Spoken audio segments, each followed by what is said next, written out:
আসসালামু আলাইকুম ওয়া রাহমাতুল্লাহি ওয়া বারাকাতুহু।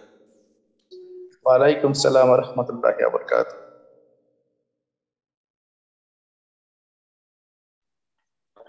বিসমিল্লাহির রহমানির রহিম। আল্লাহুম্মা সাল্লি আলা মুহাম্মাদ ওয়া আলা আলি মুহাম্মাদ কামা সাল্লাইতা আলা ইব্রাহিম ওয়া আলা আলি ইব্রাহিম ইন্নাকা হামিদুম মাজিদ। আল্লাহুম্মা বারিক আলা মুহাম্মাদ ওয়া আলা আলি মুহাম্মাদ কামা বারাকতা আলা ইব্রাহিম ওয়া আলা আলি ইব্রাহিম ইন্নাকা হামিদুম মাজিদ। রব্বি জিদনি ইলমা, রব্বি জিদনি ইলমা, রব্বি জিদনি ইলমা। রব্বি ইশরাহ লি সাদরি ওয়া ইয়াসসির লি আমরি ওয়াহলুল উকদাতাম মিন লিসানি ইয়াফকাহু কওলি ওয়া বিকা নাস্তাঈনু ইয়া মুস্তাআন। রব্বি ইয়াসসির ওয়া লা তুআসসির ওয়া তাম্মিম আলাইনা বিল খাইর। আলহামদুলিল্লাহ।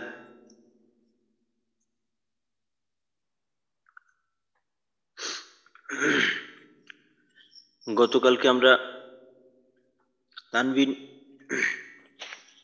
এবং ওয়াজিব গুন্না এর সম্পর্কে জানলাম,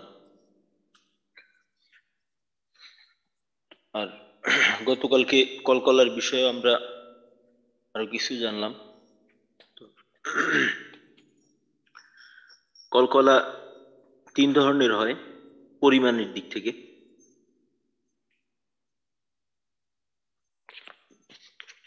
কলকলার হরফ তাসদীদ যুক্ত অবস্থায় যদি কলকলা হরফে ওয়াকফ করা হয় তখন কলকলার পরিমাণ বেশি হয়, আর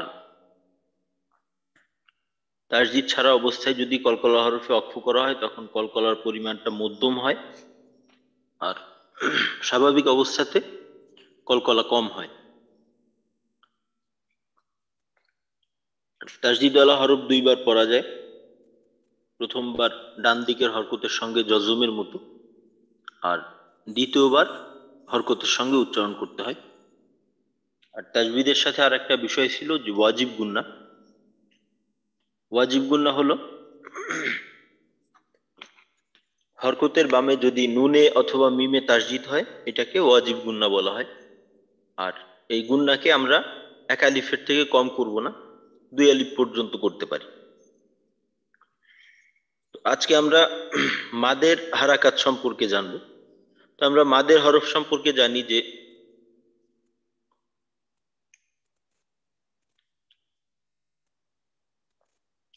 মাদের হরফ হলো তিনটি। জবরের বাম পাশে খালি আলিফ মাদের হরফ, জেরের বাম পাশে জজমালা ইয়া মাদের হরফ, আর পেশের বাম পাশে জজমালা ওয়াও মাদের হরফ। মাদের হরফ হইলে ডান দিকের হরকতের উচ্চারণকে এক আলিফটা নিয়ে পড়তে হয়। আর একটা বিষয় আছে, মাদের হারাকাত বলা হয় এগুলাকে। খারা জবর খারাজের উল্টা পেশ অনেকে আমরা চিনি। তো খারা জবর খারাজের উল্টা পেশ এগুলাকে মাদের হারাকাত বলে। খারা জবর খারাজের উল্টা পেশ এগুলাকে মাদের হারাকাত বলা হয়। আর এগুলাকে মাদের হরফের মতো এক আলিফ টেনে পড়তে হয়। মাদের হরফ আমরা যেভাবে এক আলিফ টেনে পড়তাম, তো মাদের হারাকাতকেও এক আলিফ টেনে পড়তে হয়। যেমন তা খারা জবর তা, ত খারা জবর ও, সা খারা জবর সা, সিন খারা জবর সা, শিন খারা জবর শা, সদ খারা জবর স। এরপর খারাজের উচ্চারণ র খারাজের রি, হা খারাজের হি, জিম খারাজের জি, জা খারাজের জি, জাল খারাজের জি, রি, র খারাজের রি। উল্টা পেশের উদাহরণ হা উল্টা পেশ হু, ওয়া উল্টা পেশ উ, বা উল্টা পেশ বু, ইয়া উল্টা পেশ ইউ, আইন উল্টা পেশ রু, গইন উল্টা পেশ গু। এইভাবে আমরা মাদের হরকতের উচ্চারণগুলো করব। এরপরে যে শাব্দিক আকারে উদাহরণগুলি দেওয়া আছে এগুলো একটু আপনারা পড়ে শোনাবেন।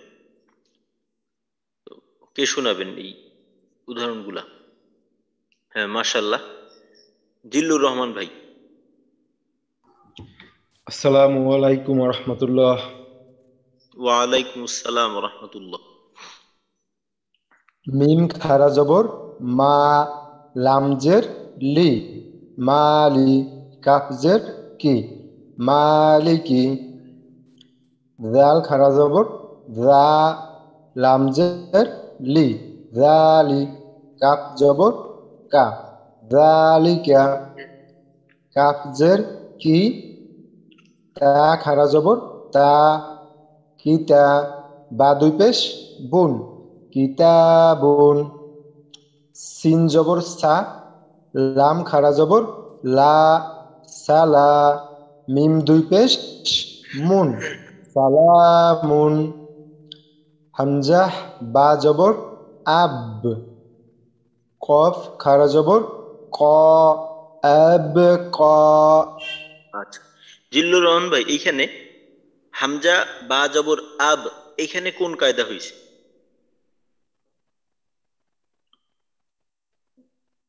শুধু এখানে কলকলা হয়েছে। হ্যাঁ, কলকলা হয়েছে, মাশাআল্লাহ। আচ্ছা, ঠিক আছে, তারপর আইনজের ই, বা খারা জবর বা, এই বা। দালিয়াজের দি, ইবাদি।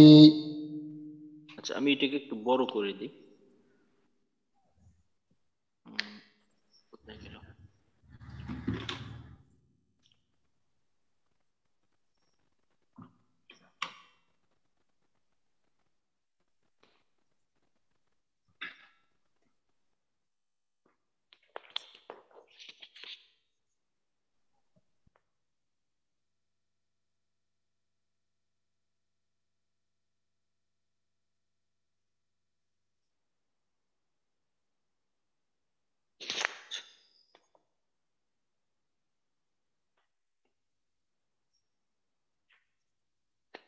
আচ্ছা, ঠিক আছে, জিল্লুর রহমান ভাই, এবার বলেন। আইনজের ই, বা খারা জবর বা, ইবা। দালিয়াজের দি, ইবাদি।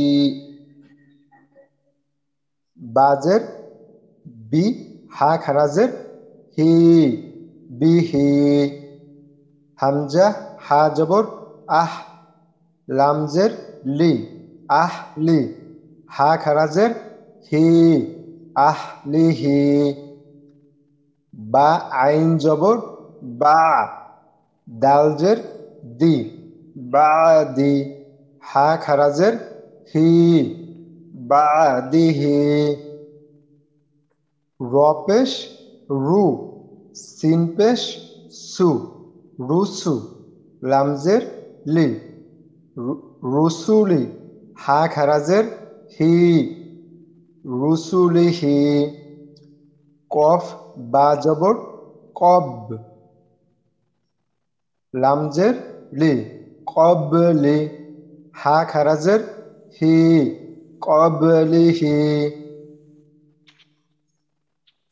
র, জিম জবর রজ, আইনজের ই, রজ ই। হা খারাজের হি, রজ ইহি। আচ্ছা, ঠিক আছে, মাশাআল্লাহ জিল্লুর রহমান ভাই, ঠিক আছে। আচ্ছা, এবার রাসেল হোসাইন ভাই। আসসালামু আলাইকুম ওস্তাদ জি। ওয়ালাইকুম আসসালাম রহমতুল্লাহ।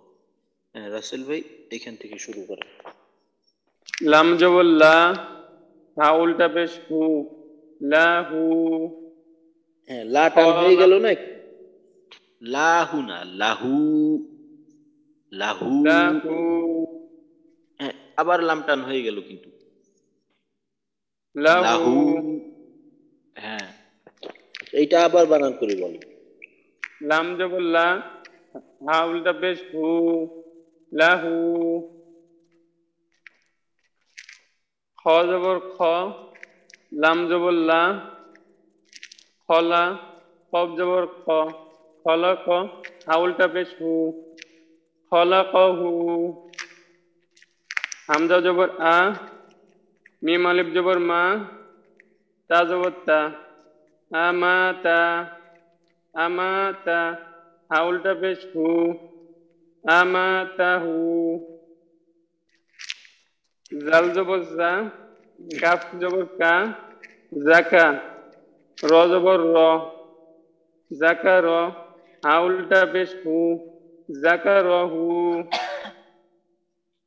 হামজা হা জবর আহ, লাম পেশ লু, আহলু। হা উল্টা পেশ হু, আহলুহু। মিম আলিফ জবর মা, লাম পেশ লু, মালু। হা উল্টা পেশ হু, মালুহু। কাব জবর কা, জাল জবর জা, দাল জাল খারা খারা যাবে। জবর জা, জা। কাজা, লাম জের লি, কাব জবর কা, কাজালিকা। ত জবর ত, আইন আলিফ জবর আ, ত আ। মিম জের মি, হা খারাজের হি, তো আ মিহি। তো আ মিহি। কাবজের কি, তা খারাজ জবর তা, কিতা। বা জবর বা, হা উল্টা পেশ হু, কিতা বা হু। হামজা জিম জবর আজ, র পেশ রু, হা উল্টা পেশ হু, আজ রুহু। ওয়া জবর ওয়া, কাপ পেশ কু, ওয়া কু। আচ্ছা, রাসেল ভাই তা আপনার। পেশ কু। তা যে বুঝতে পারিনি। হ্যাঁ, এতক্ষণ আপনার আওয়াজ আমি শুনতে পারিনি। এইখান থেকে আবার বলেন। কাবজের কি, তা খারাজ জবর তা, কিতা। বা জবর বা, হা উল্টা পেশ হু, কিতাবাহু। কিতাবাহু। কিতাবাহু।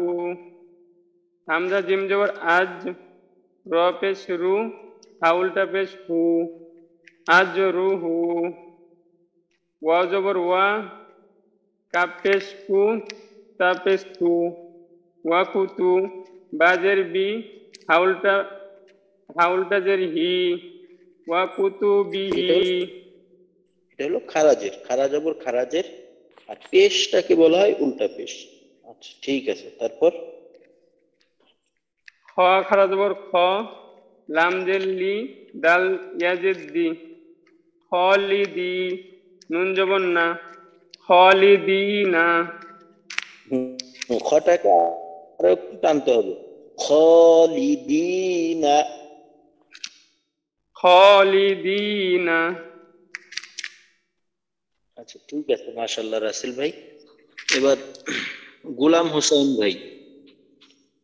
গোলাম হোসেন ভাই, এর পরের দুই লাইন শুনুন।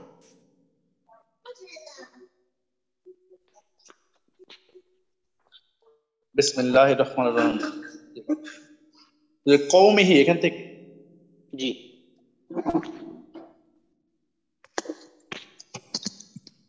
বিসমিল্লাহির রহমানির রহিম। কফ জবর কও, মিম জের মি, হা খারাজের হি, কওমিহি। ওয়া হা জবর ওয়াহ, দাল জবর দা, হা উল্টা পেশ হু, ওয়াহদুহু, ওয়াহদাহু। বা খারা জবর বা, র জের রি, জাওয়া পেশ রু, নুন জবর না, ওয়ারিজুনা। হ্যাঁ, টান দিতে হবে কিন্তু। বারিজ। বারিজ বারিজুনা।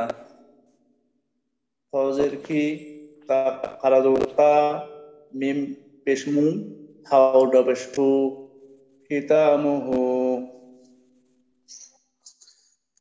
হামজা হা জবর আহ, কাপালি জবর কা, আহ কা। মিম জের মি হা উল্টা জের হি আহকামিহি আচ্ছা হা জবর খারা হা জবর খারাজের খারা জবর খারাজের খারাজের খারাজের জবর এবং জেরের ক্ষেত্রে হলো খারা আর হ্যাঁ জি উল্টা পেশ পেশ হলো উল্টা আচ্ছা ঠিক আছে তারপর হা জবর হা দাল ইয়া জবর দাই আদাই নুন খারা জবর না হা পেশ হু হাদাইনাহু র র জাজের রিজ কফ কফ পেশ কু তাউটা পেশ তু রিজ কুতু হ্যাঁ এটা কিন্তু তা উল্টা পেশ না হা উল্টা পেশ হাউটা পেশ হু রিজ কুহু হামজা রাজবর আর কাপালে জবর কা নুন জেরনি হাউটা জের হি আর কানিহি ইয়া খজবর ইয়া সিন খারা জবর সিন খারা জবর শা ইয়াহশা জ জবর জ জ হা জবর জহ র জের রি হাউটা জের হি জহরিহি ফা জবর ফা তা জবর তা ফাতা র জবর র কাব জবর কা ফাতা ফাতা রকা হাউটা পেশ ফু ফাতারা কাহু রাহ জবর রাহ মিম খারা জবর মা নুন দুই পেশ নুন রহমানুন রহমানুন রহমানুন আচ্ছা ঠিক আছে মাশাআল্লাহ তো এখানে আমাদের মনে রাখতে হবে যে এটা হলো মাদের হারাকাত এটাকে বলা হয় খারা জবর খারাজের উল্টা পেশ এই তিনটাকে বলা হয় মাদের হারাকাত তো মাদের হারাকাত বিষয়টা আসলে এটা হলো খারা জবর যেটা আছে খারা জবর হলো জবরের বাম পাশে খালি আলিফ এর বলা যাইতে পারে একটা সংক্ষিপ্ত রূপ মনে করেন এইখানে তা খারা জবর দেওয়া আছে তো এর অর্থ হলো কি এর অর্থ হলো এই যে এখানে আসলে মূলত হলো তায়ে জবর আছে এবং জবরের পর একটা খালি আলিফ তো লিখতে গেলে মনে করেন এই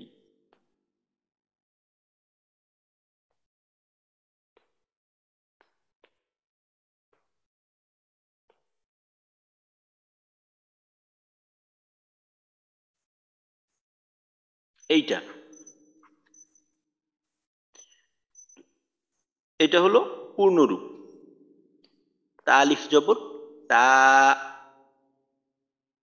এটাকে যদি আমি সংক্ষেপে লিখি তাহলে এমন হবে তা খারা জবর তা তো লেখার সুবিধার্থে এটাকে সংক্ষেপে লেখা হয় তা খারা জবর তারপর খারা জেরের ক্ষেত্রে বিষয়টা হলো এমন মনে করেন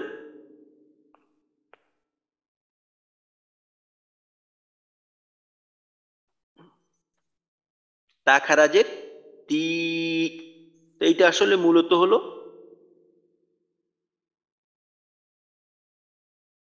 জেরের বাম পাশে একটা খালি জজমালাইয়া এই তাইয়াজের তি তো তাইয়াজের তি তো এটা লিখতে গেলে অনেক কিছুর প্রয়োজন হয় ইয়া লিখতে হয় তারপর জজম দিতে হয় ইয়াতে তো সংক্ষেপে কি লেখা হলো তা খারাজের তি একই বিষয় তারপর উল্টা পেশের ক্ষেত্রে যেমন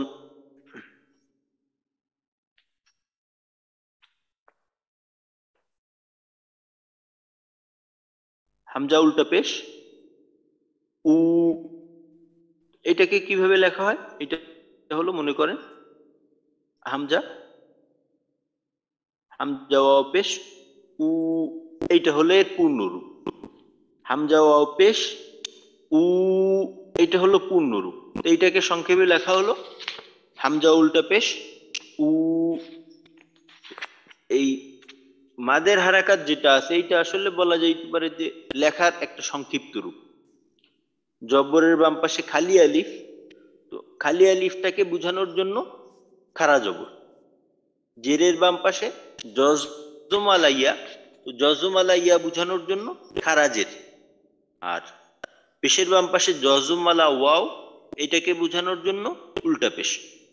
আর বাকি বিধানগত ক্ষেত্রে সামনে গিয়ে আমরা মাদের অনেক প্রকার পড়ব। তো মাদের প্রত্যেকটা প্রকারই, শুধুমাত্র একটা মাদের প্রকার বাদে বাকি প্রত্যেকটা প্রকারই মাদের হরফ বা মাদের হরকত এগুলো দিয়েই হবে। তো মাদের হরফের যে বিধান, মাদের হারাকাতেরও একই বিধান, বিধানগত এইখানে কোনো পার্থক্য নেই। মাদ, আমাদের মাদের আলোচনার শুরুর দিকে একটা বিষয় বলা হয়েছিল যে মাদ আসলে 3 ধরনের মাদ। মাদের ধরন হলো 3টা। কিছু হলো এক আলিফ মাদ, দ্বিতীয়টা হলো 3 আলিফ মাদ, আর তৃতীয়টা হলো 4 আলিফ মাদ।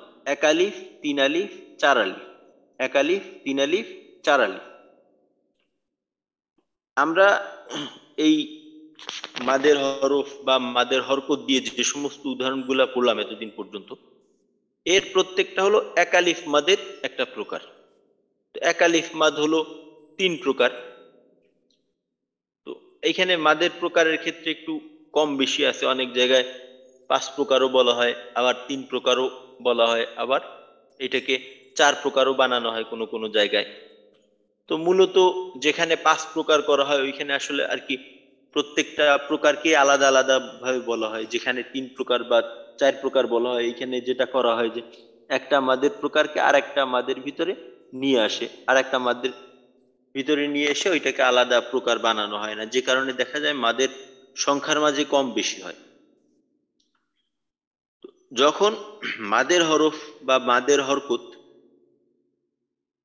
স্বাভাবিকভাবে থাকবে, অন্য কোনো শর্ত এখানে পাওয়া যাবে না, এটার নাম হলো মাদ্দে তবাই। এটার নাম বলা হয় মাদ্দে তবাই। এটা হলো এক আলিফ মাদের একটা প্রকার। এখন আমাদের আর একটা বিষয় জানতে হবে। তো ওই বিষয়টা হলো, আমরা মাদের হরফ সম্পর্কে জানলাম, আর একটা বিষয় আছে, এটা হলো লিনের হরফ। তো লিনের হরফের বিষয়ে আমরা অনেকে জানি, তবে আমরা আর একটু দেখে নেই। তো মাদের হরফ ছিল 3টা, আর লিনের হরফ হলো 2টা। লিনের হরফ 2টি। লিনের উদাহরণগুলো এখানে আছে কোথাও।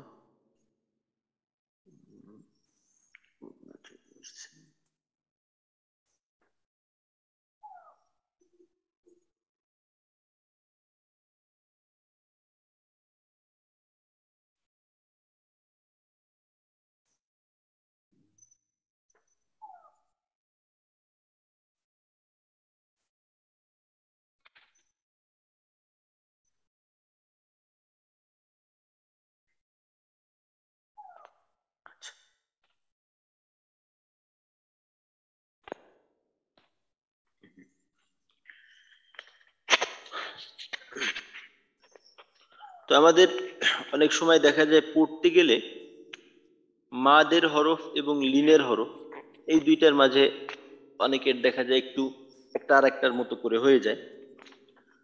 তো লিনের হরফ হলো 2টি। লিনের হরফ 2টি। তো এই দুইটা হলো জবরের বাম পাশে জজমালা ওয়াও, যেমন বা ওয়াও জবর বাও। আর দ্বিতীয়টা হলো জবরের বাম পাশে জজমালা ইয়া, বাই। লিনের হরফ 2টি, জবরের বাম পাশে জজমালা ওয়াও, লিনের হরফ, জবরের বাম পাশে জজমালা ইয়া, লিনের হরফ। লিনের হরফ হইলে যেটা করতে হয় যে ডান দিকের হরকতের সঙ্গে তাড়াতাড়ি পড়তে হয়। ডান দিকের হরকতের উচ্চারণের সঙ্গে তাড়াতাড়ি পড়তে হয়। যেমন বাওয়া জবর বাউ, বাইয়া জবর বাই। লিনের হরফ 2টি। তো এতটুকু আমরা মুখস্থ করে নিই। লিনের হরফ 2টি, জবরের বাম পাশে জজমালা ওয়াও, জবরের বাম পাশে জজমালা ইয়া। লিনের হরফ হইলে ডান দিকের হরকতের উচ্চারণের সঙ্গে তাড়াতাড়ি পড়তে হয়। যেমন বাওয়া জবর বাউ, বাইয়া জবর বাই। এইখানে আর একটা বিষয় আমাদের একটু মনে রাখতে হবে। তো বিষয়টা হলো যে লিনের হরফ হইলে ডান দিকের হরকতের উচ্চারণের সঙ্গে তাড়াতাড়ি পড়তে হয়। তো এইখানে যে আসলে তাড়াতাড়ি কথাটা বলা হলো, তো এটা আসলে মূলত লিনের পূর্ণ পরিচয় না। লিন এর শাব্দিক অর্থ হলো নরম করা। লিন এর শাব্দিক অর্থ হলো নরম করা। লিনের হরফ যখন হয় তখন লিনের হরফকে তার মাখরাজ থেকে নরম ভাবে আদায় করতে হয়, মাখরাজে অতিরিক্ত প্রেসার দেওয়া যাবে না। যেমন এইখানে মনে করেন বাইয়া জবর বাই, বাই, এখানে যদি আমি মাখরাজে চাপ দিয়ে বলি বাই, বাই, ইয়ার মাখরাজে একেবারে চাপ দিয়ে ধরে রাখি। তো আসলে লিনের উদ্দেশ্য হলো নরম করে পড়া। তো কি করতে হবে, এখানে নরম করে বাই, বাই, বাউ, বাই, মাখরাজ থেকে যখন হরফটা উচ্চারণ করব তখন মাখরাজে বেশি চাপ দেওয়া যাবে না। অধিকাংশ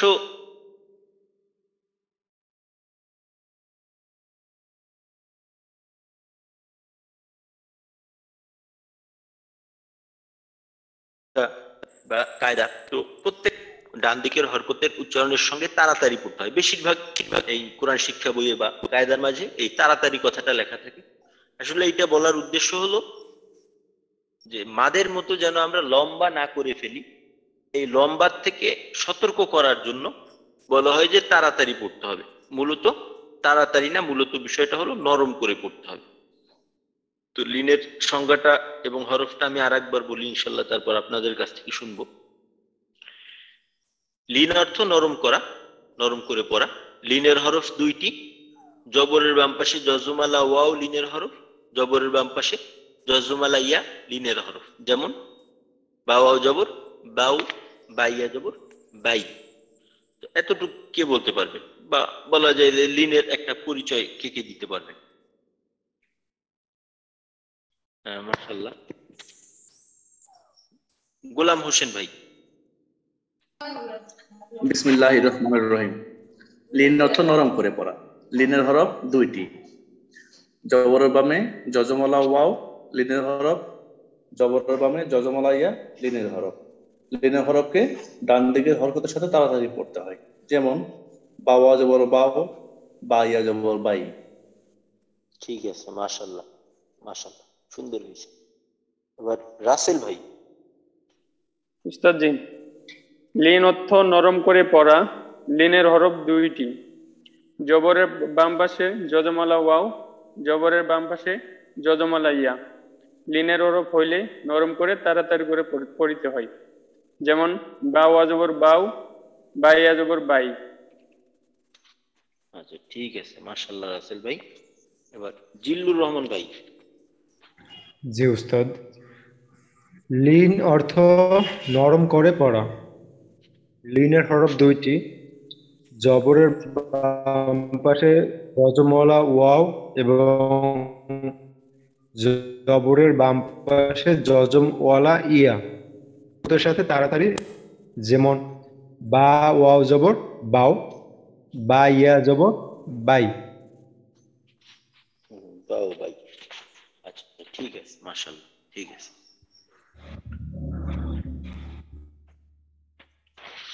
লিনের সাথে সম্পৃক্ত একটা মাদ আমরা সামনে গিয়ে পাবো। তো এটা সামনে ইনশাল্লাহ আগামীকালকে এটা সম্পর্কে জানবো।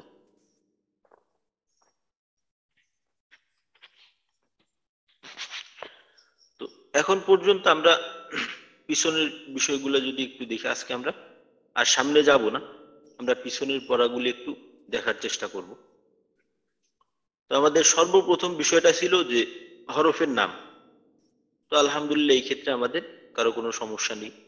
তবে হরফের নামের শুদ্ধতার দিকে আমাদের একটু খেয়াল দিতে হবে, কারণ বেশিরভাগ হরফের নামের ভিতরই ওই হরফের উচ্চারণটা থাকে। তো ওইখানে আমাদের জন্য একটা নতুন বিষয় ছিল যে হরফের নামের ক্ষেত্রে কিছু কিছু হরফের নাম আছে এমন যেটাকে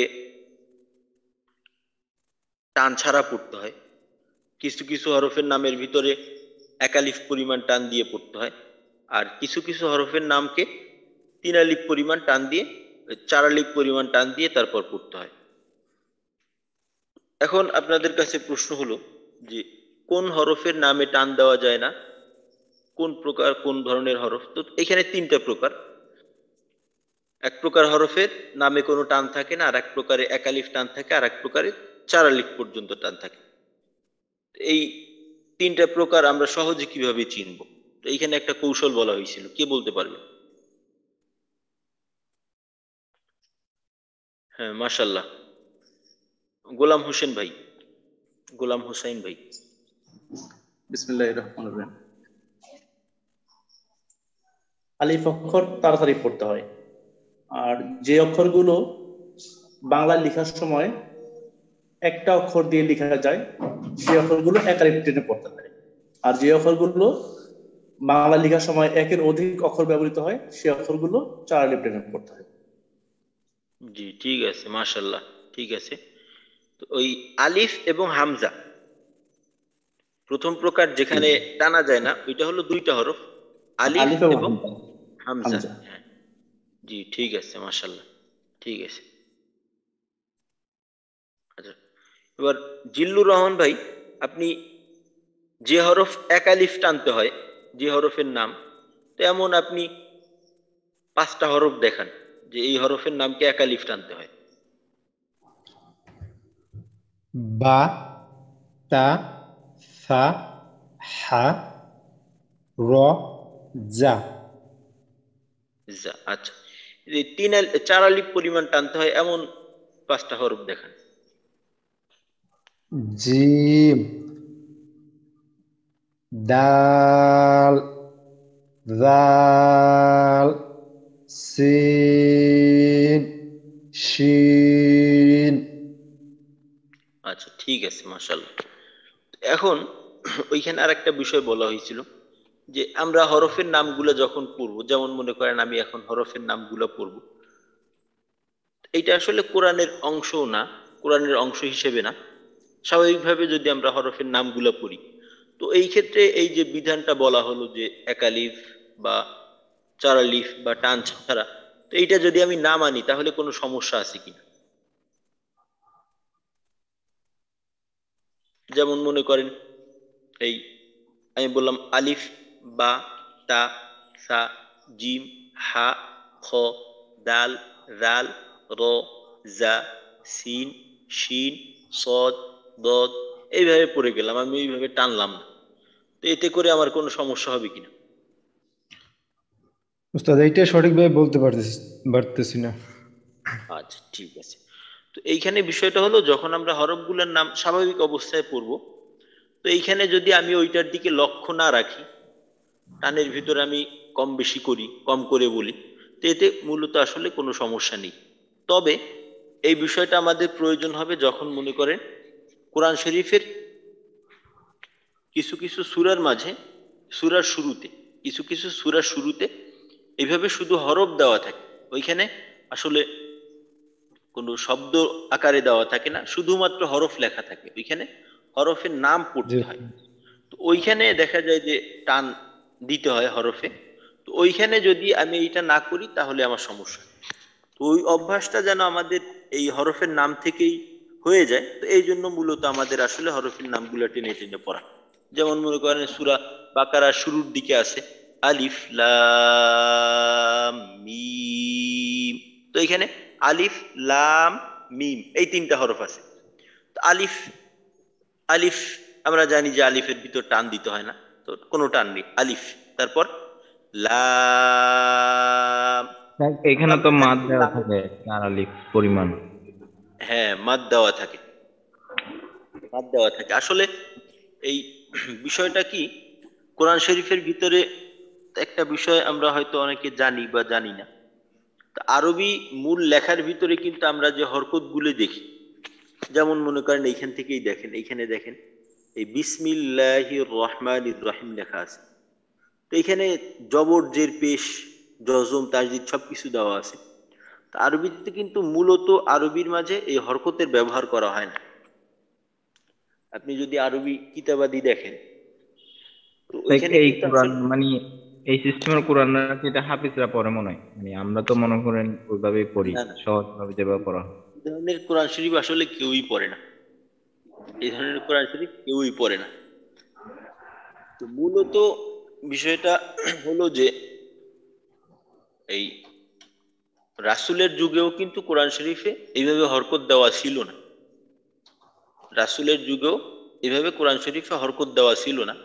পরবর্তীতে আমরা অনেকে হয়তো হাজ্জাজ বিন ইউসুফ এই নামটা শুনছি হয়তো, যদিও লোকটার ব্যাপারে ইতিহাস বলে যে সে একটা খারাপ লোক ছিল, আসলেও তার অনেক জালেম ছিল, জুলুম করত, অনেক অনেক মানুষকে হত্যা করছে সে।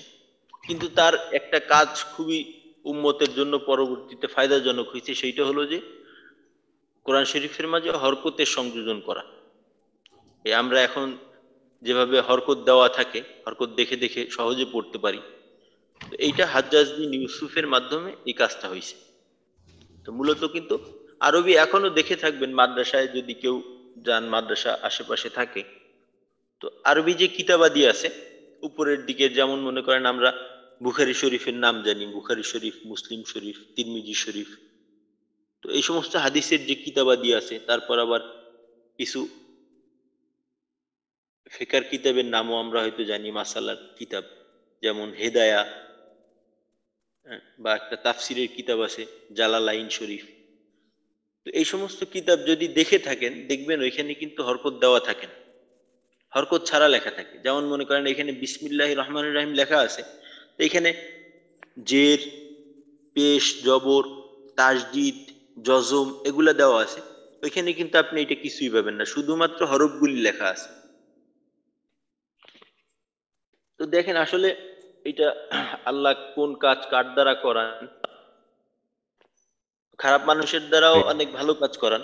যদিও দেখা যায় অনেক ক্ষেত্রে যে একটা খারাপ মানুষ ভালো কাজ করলো, সে এইটার প্রতিদান নাও পাইতে পারে তার নিয়তের কারণে বা অন্য কোনো কারণে, কিন্তু এর ফায়দাটা বাকিদের জন্য হয়। তো আমরা যারা অনারবি আছি, আরবি ভাষাভাষী না, তো একবার চিন্তা করে দেখেন যদি কোরআন শরীফে হরকত দেওয়া না থাকতো, তাহলে আমাদের কোরআন শরীফ সহি শুদ্ধভাবে পড়া শিখতে কতদিন লাগতো। এটা একটা অনুমান এইভাবে করতে পারি, মাদ্রাসায় দেখা যায় যে আরবি, শুধুমাত্র আরবি পড়ে এরা, একেবারে বাংলা, অঙ্ক, ইংরেজির ওইভাবে অতটা চাপ থাকে না। তো তাদের একেবারে ছোট থেকেই আরবি শিখানো হয়। তো কিতাব বিভাগে মনে করেন 10 বছরের মতো পড়ে, 8-10 বছর, বা একটু বেশি কম আছে কোনো কোনো মাদ্রাসায়। তো এই পুরা পড়ালেখা শেষ করার পরেও আপনার ধরেন যে 50% ছাত্র কিন্তু একেবারে পরিপূর্ণভাবে এই হরকত ছাড়া এই কিতাবাদি, কিতাবাদির যে রিডিং আছে এটাকে এবারত বলা হয়। তো রিডিং একেবারে নির্ভুলভাবে কিন্তু 50% ছাত্র পড়তে পারে না। দেখা যায় পড়তে পারে না তা না, পড়তে পারে কিন্তু ভুল হয়, একেবারে নির্ভুলভাবে একটাও ভুল হবে না, এমন করে দেখা যায় 50% ছাত্রই পড়তে পারে না। তো দেখা যাবে যে হয়তো একটা পৃষ্ঠা পড়তে গেলে তার হয়তো 8-10টা ভুল যাবে, যদি বড় একটা পৃষ্ঠা পড়তে যায় 8-10টা ভুল যাবে। 50% ছাত্রদের অবস্থা হলে এমন, অথচ তারা কিন্তু এই বিষয়েই আপনার 8-10 বছর লেখাপড়া করছে। আর আমরা যারা সাধারণ আছি, মাদ্রাসায় যাইনি, তো আমাদের ক্ষেত্রে বিষয়টা কেমন হইতো? তা আমার তাহলে বোধহয় মনে করেন যে এলাকার ভিতর একটা এলাকায় কোরআন শরীফ পড়তে পারে, দেখে দেখে পড়তে পারে এমন লোক প্রত্যেক এলাকায় পাওয়া যাইতো না। এলাকা তো বললাম, পুরা থানার ভিতরে খোঁজ করলেও দেখা যাইতো যে যারা ওইভাবে মাদ্রাসায় পড়ছে তাদের 1-2 একজন ছাড়া আর বাকিদের কোরআন শরীফ দেখে দেখে পড়তে পারে এমন লোক পাওয়া যাইতো না। তো আল্লাহ রাব্বুল আলামিনের শুকরিয়া যে আল্লাহ রাব্বুল আলামিন এই বিষয়টা আমাদের জন্য অনেক সহজ করে দিছে। ওই যেটা বলতেছিলাম, আসলে কথাটা ওইখান থেকেই আসছে যে কোরআন শরীফের মাঝে আসলে দেওয়া থাকে, মাদের চিহ্ন দেওয়া থাকে। তো তারপরেও যদি মূল বিষয়টা আমরা জেনে যাইতে পারি, এটা আমাদের জন্য ভালো।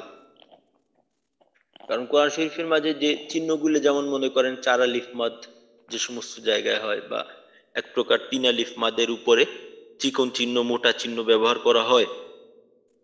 কিন্তু কোরআন শরীফের কিন্তু দুই একটা জায়গা এমন আছে যেখানে কিন্তু ওই চিহ্নটা ব্যবহার করা হয় না।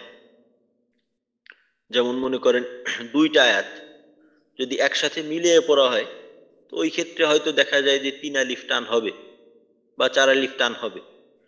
যদি মিলিয়ে না পড়া হয় ওই ক্ষেত্রে 3 আলিফ বা 4 আলিফ টান হবে না।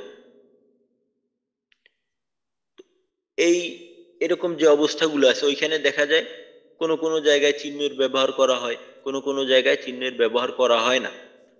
তো যদি চিহ্নের ব্যবহার করা হয়, আমি যদি মিলাই পড়ি তাহলে কিন্তু 3 আলিফ বা 4 আলিফ করতে হবে। যদি ওয়াকফ করি তাহলে আমার 3-4 আলিফ করতে হবে না। তো আমার যদি মূল বিষয়টা জানা না থাকে তাহলে কিন্তু আমি ওইখানে গিয়ে আটকাই যাব, আমি ঠিকভাবে ওইটা ঠিক মতো পড়তে পারবো না, ওই টানটা আমার ঠিক হবে না।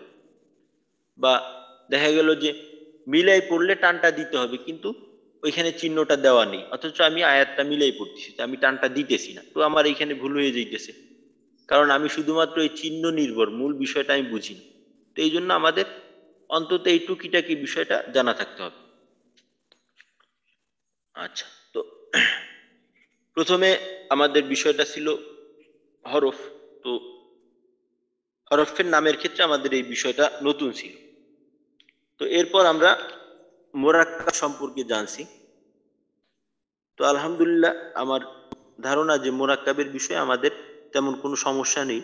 তবে একেবারেই আমরা যারা নতুন, তো আমাদের জন্য কিছু কোরআন শরীফ যখন আমরা দেখবো ওইখানে কিছু কিছু বিষয় আমাদের জন্য একটু নতুন থাকবে, দুই একটা সূরা হয়তো নতুন পাবো, তো এটা আমরা আস্তে আস্তে এর সাথে অভ্যস্ত হয়ে যাব।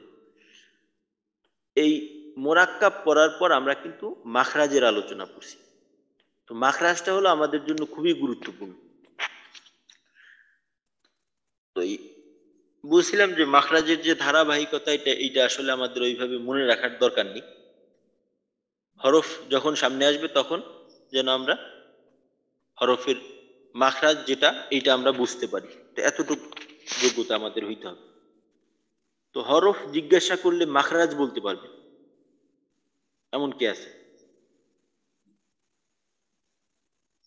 হরফ জিজ্ঞাসা করলে মাখরাজ বলতে পারবেন এমন কে কে আছেন? আমরা একটু হাত দেখাই।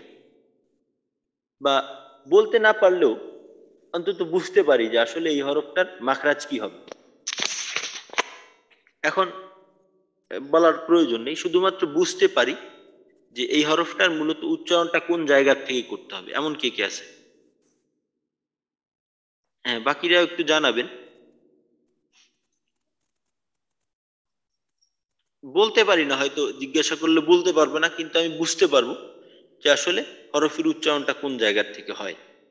যেমন মনে করেন যদি আমাকে জিজ্ঞাসা করা হয় দদের মাখরাজ কি, তাহলে হয়তো আমি বলতে পারলাম না যে জিহ্বার গোড়ার কিনারা উপরের মাড়ির দাঁতের গোড়ার সঙ্গে লাগাইয়া, তো এইভাবে বলতে পারলাম না, কিন্তু আমি উচ্চারণ সময় বুঝতে পারি যে এই অংশটা এই অংশের সাথে লাগাইতে হবে। মাশাআল্লাহ, অনেকে আছেন, অনেকে হাত উঠাননি। তো মাখরাজের বিষয়টা কিন্তু আমাদের একটু ক্লিয়ার হওয়া দরকার, মাখরাজের বিষয়টা আমাদের একটু ক্লিয়ার হওয়া দরকার। তো আজকে যেহেতু আমরা নতুন সামনের দিকে পড়ায় যাইতেছি না, একটা বিষয় পড়লাম এইটা সম্পর্কে আমরা আগের থেকেই কিছুটা ধারণা ছিল, আমরা এই মাখরাজের বিষয়টা একটু দেখে নেব। আর মাখরাজের ক্ষেত্রে যে ধারাবাহিকতাটা এইটাও আমাদের মনে রাখাটা আমাদের জন্য কঠিন হবে না। তো এইটার একটা সিরিয়াল বলা হয়েছিল। মাখরাজ একেবারে শুরুর থেকে শেষ পর্যন্ত যে ধারাবাহিকতা অনুযায়ী আমরা শিখছি, এইভাবে কেউ কি শুনাইতে পারবেন? যদিও বলছিলাম যে এইটা আমাদের জন্য অতটা বেশি প্রয়োজন না, কিন্তু এখন কেউ কি শুনাইতে পারবেন এমন কে আছে যে মাখরাজ 1 নাম্বার থেকে একেবারে 17 নাম্বার পর্যন্ত যে ধারাবাহিকতা অনুযায়ী শুনাইতে পারবেন? তাহলে একজনের কাছ থেকে শুনতাম। উস্তাদ, চেষ্টা করতে পারি ইনশাআল্লাহ। জি মাশাল্লাহ, হ্যাঁ বলেন জিল্লুর রহমান ভাই। হলকের শুরু হইতে 1 নম্বর মাখরাজ, হলকের শুরু হইতে হামজা হা। 2 নম্বর মাখরাজ হলকের মধ্যখান হইতে আইন হা। 3 নম্বর মাখরাজ হলকের শেষ হইতে গইন খ। আচ্ছা 4 নম্বর মাখরাজ জিহ্বার গোড়া তার বরাবর উপরের তালুর সঙ্গে লাগাইয়া কফ। 5 নম্বর মাখরাজ জিহ্বার গোড়া হতে একটু আগে বাড়িয়া তার বরাবর উপরের তালুর সঙ্গে লাগাইয়া কাফ। 6 নম্বর মাখরাজ 6 নম্বর হ্যাঁ, জিহ্বার মধ্যখান জিহ্বার মধ্যখান তার বরাবর উপরের তালুর সঙ্গে লাগাইয়া জিম শিন ইয়া। 7 নম্বর মাখরাজ জিহ্বার গোড়ার কিনারা উপরের মাড়ির দাঁতের গোড়ার সঙ্গে লাগাইয়া। উপরের মাড়ির দাঁত দুই দুই পেশের মাড়ির দাঁতে লাগাইলে এটা ভালো হয়। জি, ইয়ার যে কোনো এক দ পাশ থেকে আমরা। আচ্ছা ঠিক আছে, তারপর 8 নাম্বার। 8 নম্বর মাখরাজ জিহ্বার আগা সামনের দাঁতের মাড়ির সঙ্গে লাগাইয়া লাম। সামনের উপরে দাঁতের মাঝে সঙ্গে লাগবে। আচ্ছা ঠিক আছে, তারপর সামনের উপরের দাঁতের মাড়ির সঙ্গে লাগাইয়া। 9 নম্বর মাখরাজ জিহ্বার আগার পিঠ তার বরাবর উপরের তালুর সঙ্গে লাগাইয়া র। 10 নম্বর মাখরাজ জিহ্বার আগা তার বরাবর উপরের তালুর সঙ্গে লাগাইয়া নুন। আচ্ছা 11 নম্বর এখানে মাখরাজ এখানে একটু জি উস্তাদ। সিরিয়ালটা একটু উল্টো হয়ে গেল। 9 নাম্বারটা 10 নম্বরে হবে, 10 নম্বরটা 9 নম্বরে হবে, অর্থাৎ নুন হলো আগে। 9 নাম্বার মাখরাজ জিহ্বার আগা তার বরাবর উপরের তালুর সঙ্গে লাগাইয়া নুন, আর 10 নম্বর জিহ্বার আগার পিঠ তার বরাবর উপরের তালুর সঙ্গে লাগাইয়া র। আচ্ছা ঠিক আছে, তারপর জি 11 নম্বর। 11 নম্বর মাখরাজ জিহ্বার আগা সামনের উপরের দুই দাঁতের গোড়ার সঙ্গে লাগাইয়া ত দাল তা। 12 নম্বর মাখরাজ জিহ্বার আগা নিচের সামনের দুই দাঁতের পেট ও আগার সঙ্গে লাগাইয়া সদ সিন জা। 13 নম্বর মাখরাজ জিহ্বার আগা সামনের দুই দাঁতের আগার সঙ্গে লাগাইয়া সামনের উপরের দুই দাঁতের আগার সঙ্গে লাগে। আচ্ছা ঠিক আছে।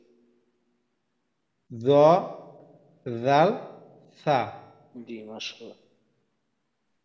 14 নম্বর মাখরাজ নিচের ঠোঁটের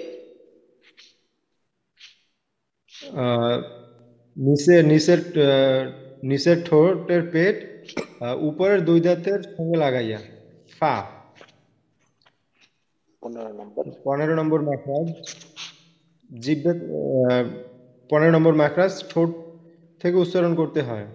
ঠোঁটের ভেজা অংশ থেকে বা, শুকনো অংশ থেকে মিম, এবং ঠোঁট গোল করে ওয়াও। 16 নম্বর মাখরাজ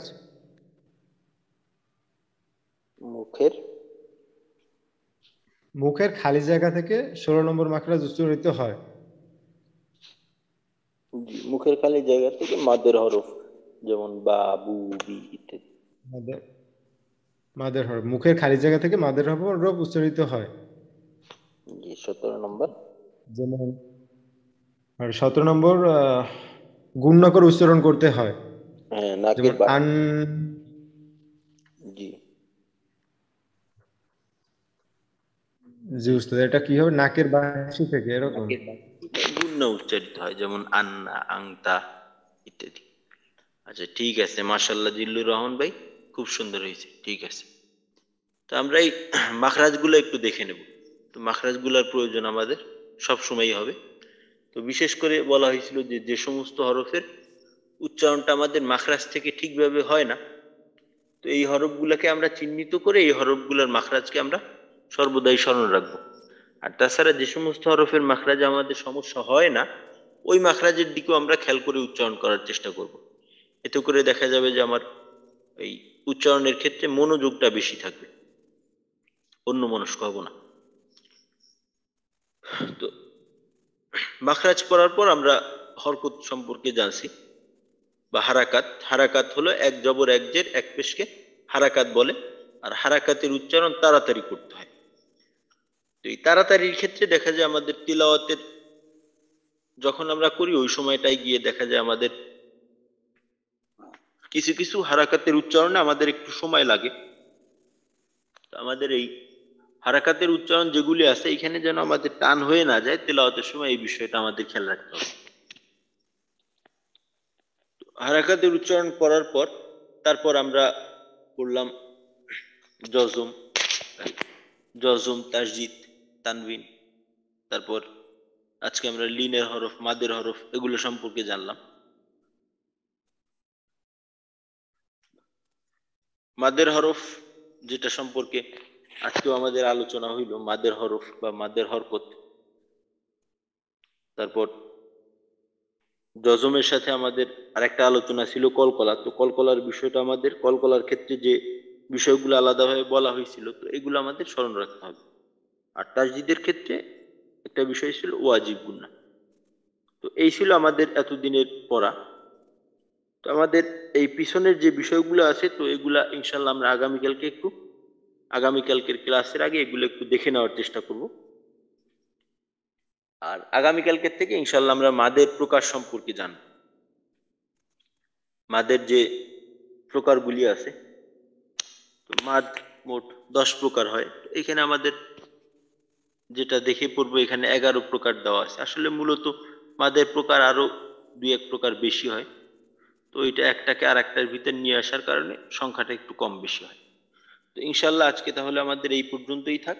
আগামীকালকে ইনশাল্লাহ আমরা মাদের আলোচনা করব, আর পিছনের গুলো একটু প্রত্যেকেই দেখে আসার চেষ্টা করব। যদি কারো কোনো প্রশ্ন থেকে থাকে তাহলে জানাবেন।